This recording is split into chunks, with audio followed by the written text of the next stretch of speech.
नमस्ते भक्तगणों, आप सभी का स्वागत है हमारे चैनल जैराडाइज एस्ट्रो पर।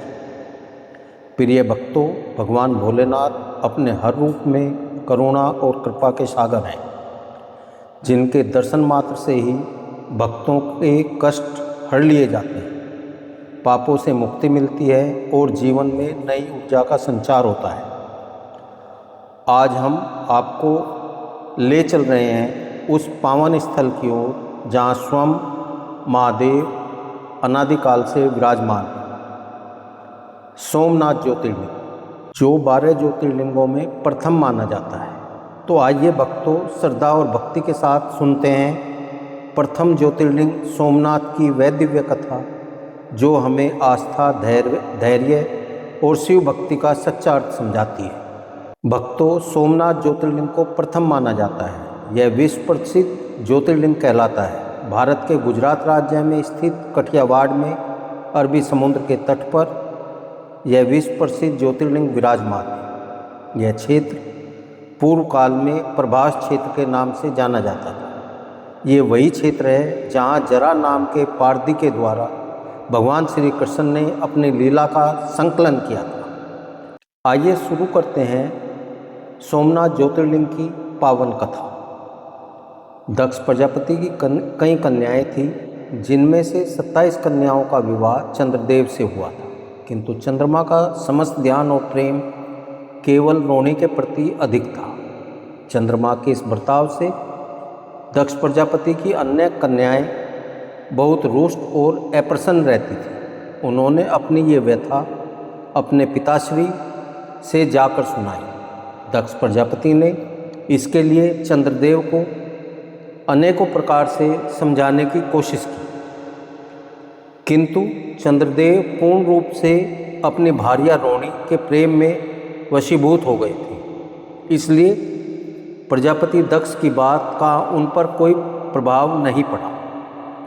दक्ष के बार बार समझाने पर भी चंद्रमा ने उनकी बात की अवज्ञा की।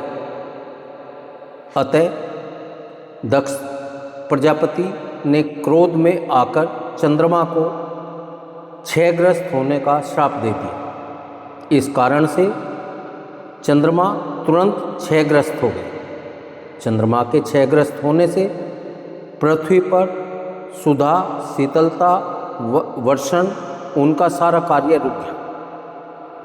चारों तरफ त्राही त्राही मच गई और चंद्रमा भी अपने क्षय रोग से बहुत दुखी और पीड़ित थे। चंद्रमा की प्रार्थना को सुनते हुए इंद्रादि देवताओं ने इस समस्या का समाधान निकालने हेतु परमपिता ब्रह्मा जी के पास गए। परमपिता ब्रह्मा जी ने सबकी बातों को सुना और उपाय के संदर्भ में चंद्रमा को प्रभास क्षेत्र में जाकर महादेव शिव शंभू की आराधना करने को कहा। उन्होंने चंद्रमा को आश्वासन देते हुए कहा कि भगवान शिव ने चाहा तो आपकी पीड़ा का अवश्य ही निदान हो जाएगा और आप प्रजापति दक्ष के श्राप से भी मुक्त हो जाएंगे। अब परमपिता ब्रह्मा के कथनानुसार चंद्रमा ने भगवान मृत्युंजय की आराधना करनी शुरू कर दी। चंद्रमा की आराधना से प्रसन्न होकर भगवान मृत्युंजय शिव ने उन्हें दर्शन दिए और मनोवांछित वर के रूप में अमृत का वरदान दिया और कहा, हे चंद्रदेव, आप निराश न होइए, मेरे वर से आपके श्राप का मोचन होगा और साथ ही साथ प्रजापति दक्ष के वचनों की भी मर्यादा रह जाएगी। जब भी कृष्ण पक्ष की तिथि आएगी, तब से प्रतिदिन तुम्हारी कला क्षीण होती जाएगी, किंतु पुनः जैसे ही शुक्ल पक्ष की तिथियां शुरू होंगी, तुम्हारी एक एक कला बढ़ जाया करेगी। इस प्रकार से तुम्हें प्रत्येक पूर्णिमा को पूर्ण चंद्रत्व प्राप्त होता रहेगा। चंद्रमा को मिलने वाले इस वरदान से सभी प्राणियों में खुशी की लहर उमड़ पड़ी।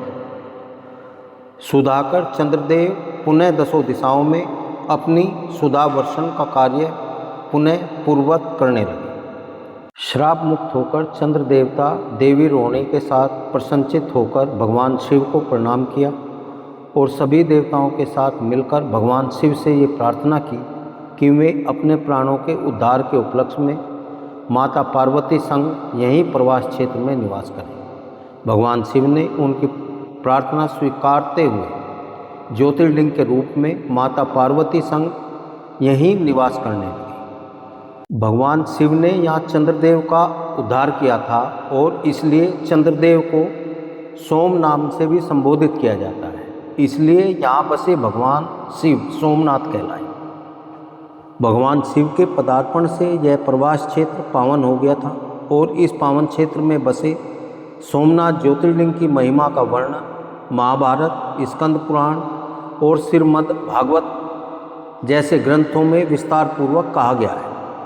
भगवान सोमनाथ का यह ज्योतिर्लिंग भगवान शिव के 12 ज्योतिर्लिंगों की सूची में प्रथम क्रमांक पर आता है। ऐसा कहा जाता है जो शिव भक्त इस पावन प्रवास क्षेत्र में बसे सोमनाथ ज्योतिर्लिंग के दर्शन करता है उसे जीवन में चंद्र जैसे शीतलता और शांति का वास रहता है। जो भी भक्त पवित्र मन से भगवान सोमनाथ के दर्शन और पूजन करके उनके प्रादुर्भाव की यह कथा पढ़ता है उसके जन्म जन्मांतर के पाप नष्ट हो जाते हैं।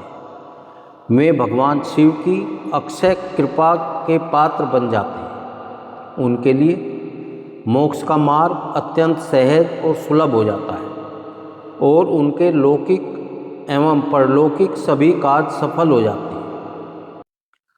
भक्तों, अगर आपको यह पावन कथा अच्छी लगी हो तो इस वीडियो को लाइक करें, अपने प्रियजनों के साथ शेयर करें और हमारे चैनल को सब्सक्राइब जरूर करें। कमेंट में हर हर महादेव लिखकर अपनी भक्ति प्रकट करें। भोलेनाथ की कृपा आप सभी पर सपरिवार बनी रहे। धन्यवाद।